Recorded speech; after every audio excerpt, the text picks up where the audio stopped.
straight ahead to our next talk. It's one we're really excited about because it comes to us from one of our Cube Global founding partners, Bayer.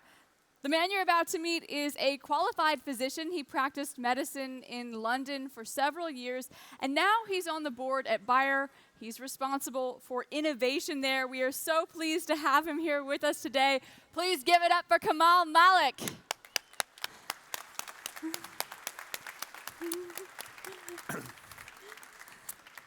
Good morning. My name is Kemal Malik. I'm a member of the Board of Management of Bayer, and I'm delighted to be here. What I want to do is talk a little bit about some game-changing technologies which I think are going to fundamentally change the way that medicine is going to be happening in the future.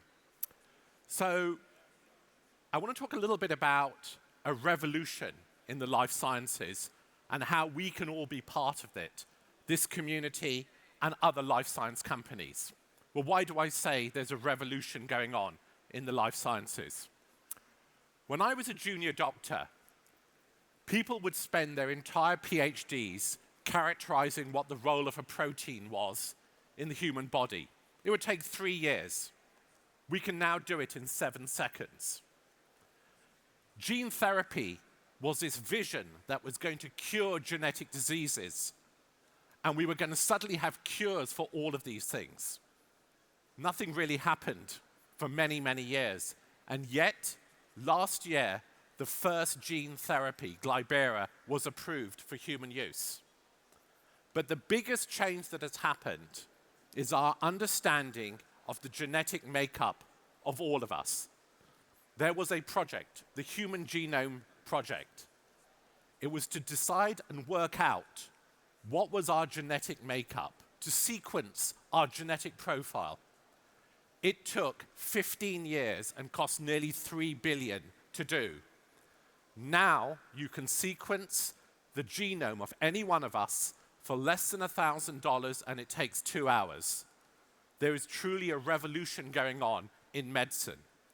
And really it's happened for 2 reasons.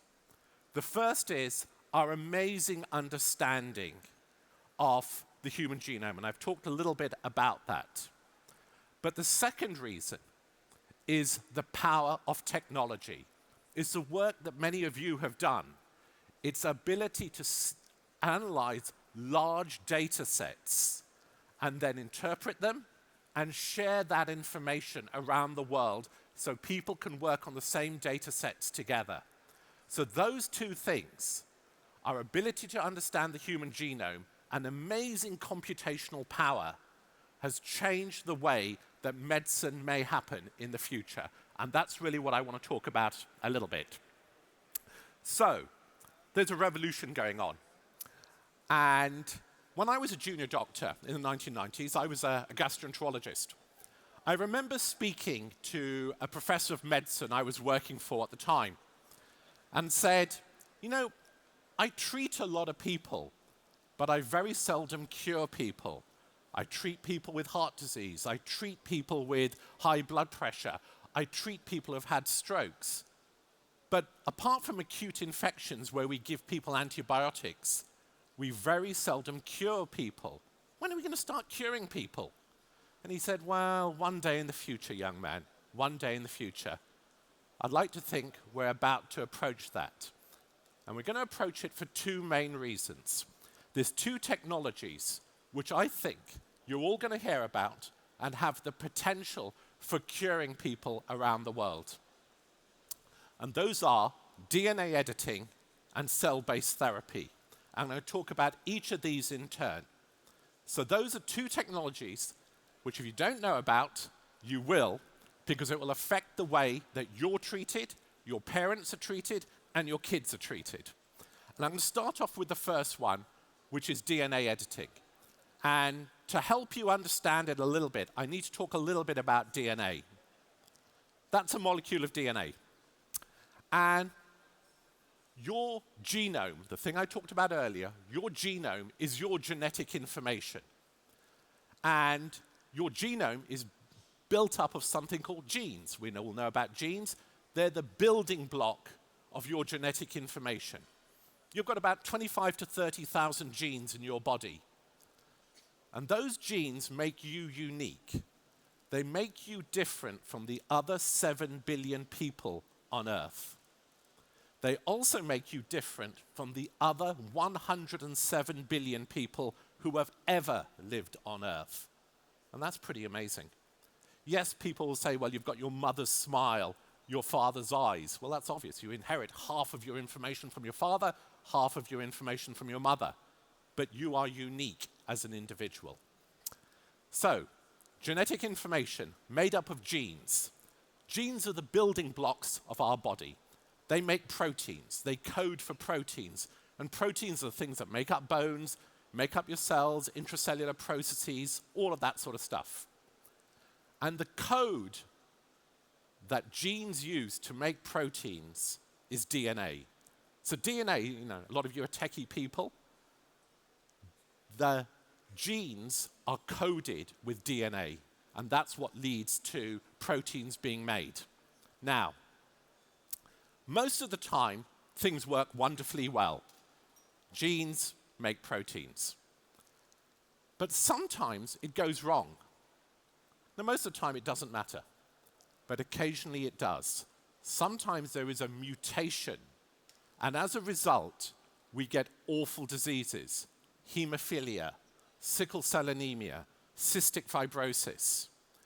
If you do bad things, like sit in the sun too long, smoke, you are damaging your DNA, and as a consequence, you can get cancer. Cancer is a disease of the genome, quite simply. And so, most of the time, our bodies work well, our genes code proteins, but sometimes it goes wrong. There's a faulty bit of DNA, and it isn't giving you a protein.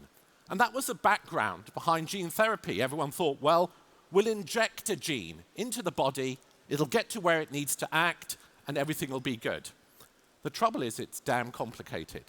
You're injecting a gene with a virus, you're hoping it's going to swim around the body, get to the liver, and start making new protein. It's not really that easy. And so, to be fair, it's been a bit checkered, the history of gene therapy. But we're at the cusp of a revolution. And it's a revolution that's triggered by a technology called DNA editing. If you go into Google or any other search engine and type in DNA editing, you will get thousands of hits. But the hits you get will be from the Wall Street Journal, The Economist, the Financial Times, before the scientific journals.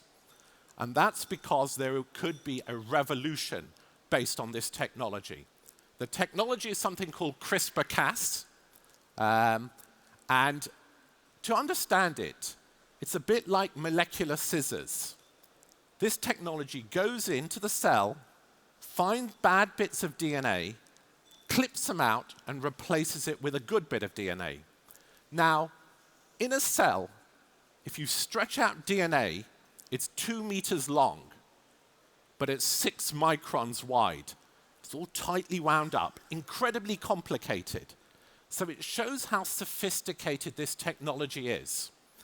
And as an analogy that I thought was kind of interesting, it would be, imagine 5,000 copies of Hamlet's Shakespeare. And we all know the phrase, to be or not to be, that Hamlet says. Can you imagine that in one of those 5,000 copies, it doesn't say to be or not to be, it says to be or to be at cube. You have to go in there, find that faulty bit of DNA, snip it out, and put in the right bit of DNA so that it says to be or not to be. And that's how sophisticated this technology is. We're involved in this, and I'll talk a little bit about that in a moment, but this technology has the ability to cure diseases like hemophilia, sickle cell anemia, cystic fibrosis, and it'll be involved in cancer and potentially agriculture. So that's fantastic, isn't it? Well, this is a journal that I guess some of you know about. It's called Wired, and they did a feature on this technology. No hunger, no pollution, no disease, and the end of life as we know it. Why are there issues? There are 2 concerns people have about this technology. First is philosophical and one is practical. The practical one is, well, is it going to have effects somewhere else in the body?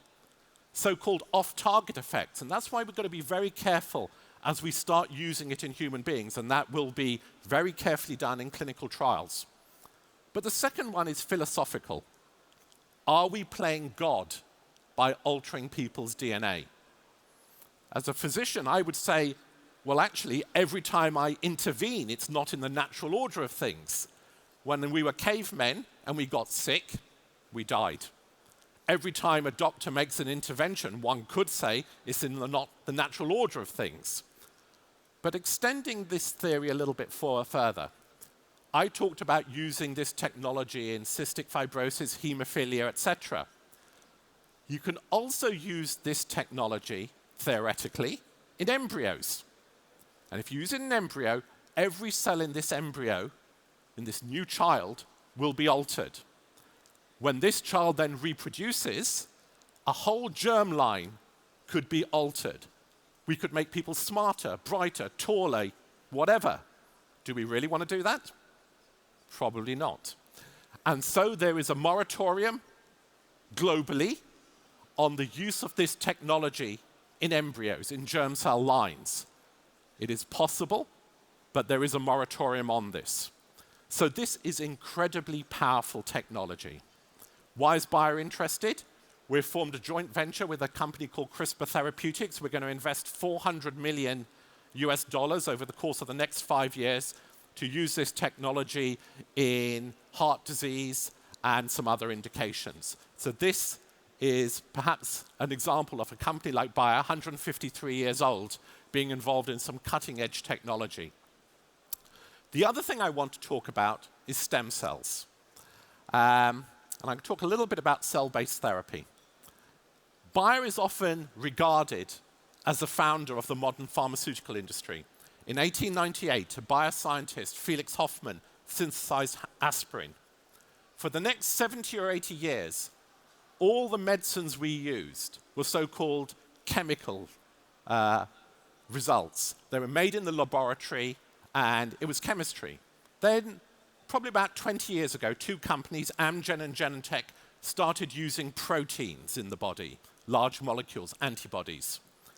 We're now at the cusp of using living cells, injecting living cells into people to have benefit. Now, there's a variety of these living cells. I'm going to talk about one of them, which is stem cells. But what are stem cells? When you've got an embryo, you have things called stem cells, and they divide, and they can become every single cell in the human body. So they're kind of generic cells which then differentiate to become brains, lungs, hearts, livers, kidneys, skin, just from these individual cells. Now, there's three types of these cells. The first of these can be derived from embryos. And this is where all the controversy came in the United States, because the people who wanted to experiment on these embryonic stem cells were getting the cells from aborted fetuses. As many of you know, there's a lot of controversy about this in the United States, about termination, etc. I'm not going to get into that as such, but there was a moratorium. The Democrats introduced and allowed legislation for stem cells to be used from embryonic sources. The Republicans came in and said no, and it kind of oscillated back and forth. There are a limited amount of stem cells that come in adults. We've got them in our brains and kidneys, but they can only become brains and kidneys. So we really weren't making a lot of progress in terms of using stem cells as treatment. And then something pretty amazing happened. And this pretty amazing thing happened by the work of two people, John Gordon and Shinto Yamanaka. And as a result of this, they won the Nobel Prize in 2012 for medicine. And what they said is, can you take mature cells, take your hair, take your skin, do something to those cells, reprogram them, and turn them back into stem cells, which we could then inject to treat disease. So you take a bit of someone's hair, you do something to it, you reprogram it, turn it back into stem cells, and inject it. And as a result of this work, they won the Nobel Prize. The next slide is a little bit complicated, but bear with me. There were 3 major steps that they needed to take. First of all, can you do this? So they showed both in animals and in humans, you could take mature cells and turn them back into stem cells. The next thing they had to do was, can you take those stem cells and turn them into other cells, heart cells or brain cells or whatever? Yes, they can. And now we're in a position where we're running clinical trials for treatment using stem cells. In Japan, stem cells are being used to treat blindness, to cure blindness. So when I say there is a revolution going on, you can understand that. Once again, we've got to be really careful about how we use this because these are living cells that we're going to be injecting. Why is Bayer interested? We've invested 200 million with a venture capital company called Versant Ventures to start a new company called Blue Rock Therapeutics, which will be utilizing this technology to cure diseases involving heart disease, neurodegenerative diseases, amongst others. So, if I had that professor here today with me, I'd say to him, you know what? The future is here. We are in a position where we're about to treat people, but we could also cure them using this technology. Why did I want to come particularly to this forum to talk to you? 2 reasons.